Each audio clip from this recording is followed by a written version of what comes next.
Obviously, I'm thankful for the win, and anytime you can win, we're appreciative of that, and it's hard earned. But I'm disappointed in a lot of different ways, and a lot of different areas. It was not a clean game. It was not a pretty game.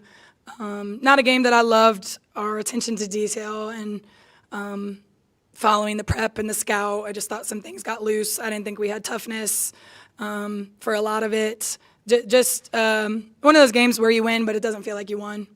And I don't do like ugly wins. I want to see our team continue to improve and get better.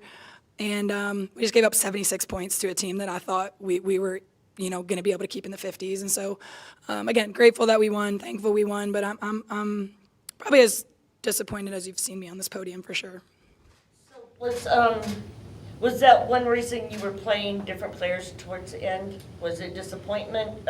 Was it foul trouble? What was like? You had a lot of players who didn't start playing at the end. I think it was foul trouble throughout, so you saw some different lineups throughout. But yeah, at the end, I mean, we think the game's over. We don't contest shots. We don't rebound. We don't box out. There's loose balls. We're not on the floor. I subbed all 5 of them out. It's not the standard here at Arizona, and I'm really disappointed in that. Our ability to not finish a 40-minute game. You got a pretty good contribution from Molly tonight, maybe her best game. What did you think of her performance? Molly's great. If I am in a good mood talking about somebody tonight, it is Molly, because she is so coachable. She is so competitive. She gets straight A's.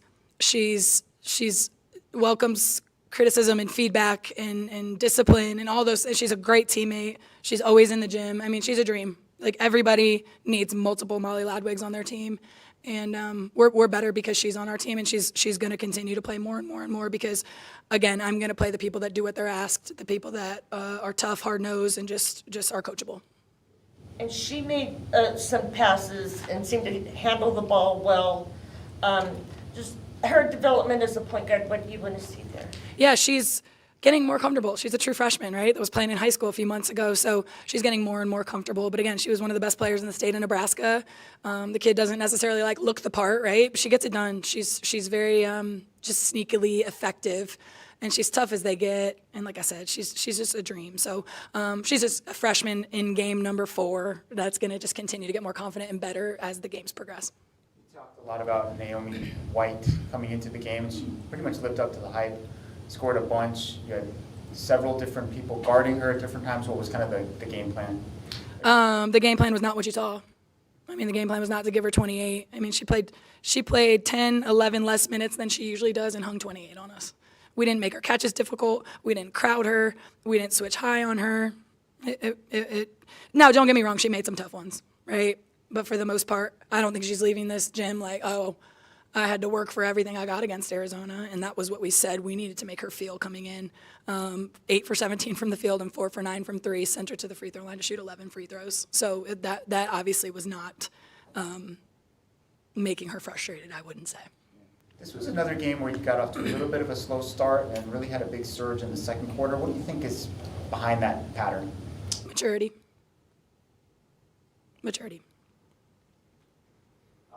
McKale, again, had a big scoring night. She seems like once she kind of gets that first one in, she gets on a roll. What did you see out of her offensive game? Offensively, she's great. She's aggressive. She's going to knock them down from 3. She's the one that from the three-point line needs to stretch it for us. Just going to continue to challenge her defensively. When she scores, we are asking a lot out of her on the offensive end of the floor, right? And so it's hard to ask somebody to, score 20-some a night and then also sit down and defend at the level that I expect, but that's the standard, So just going to continue to challenge her on the defensive end, to fight through some fatigue, continue to sit down and battle and compete, even when she's a little bit tired from having to work on the offensive end as hard as she does. When you think about that, I mean, we had Ari here tonight, and she was a player who did that on both ends. Yeah. So what can the players take from her in that regard? Yeah. That it can be done. You can be dynamic on offense and also be dynamic on defense. You got to have pride on that end of the floor. It's got to matter to you just as much when nobody's necessarily cheering for what you're doing on the defensive end. It's a lot easier to get up for making a shot or getting to the rim, but when you're on the other end and no one's necessarily cheering for the less glamorous stuff defensively, you got to be an inward competitor enough that stuff still matters to you on that end of the floor. And I'm not saying it doesn't to Mickey or anything like that, but they got to all understand that we're winning games on the defensive end of the floor this year. We might not score 87 again. I just know who we are, right? So 76 ain't going to cut it. You know what I mean? So we just have to understand who we are, and we're going to have to be a better defensive team. It seemed like you guys wanted to push the pace as often as you could, but toward the end of the game when you're nursing a lead, maybe that's a time to slow it down a little bit. Did you want them to take some time off the clock a little bit more in those late game possessions, or were you okay with continuing to kind of push the pace and shoot it fairly early? No. We were saying be smart, and I just need to do a better job. We got to watch film. We got to, we got a long way to go from an IQ standpoint, and we're just going to continue to coach these guys. Those are learning moments. I'm glad we won. Some questionable shots at the end, some questionable passes, but that's why you go back, you watch film, you teach them, and you hope they retain it, and you hope they listen, and you hope they apply it for the next game. All right, thank you.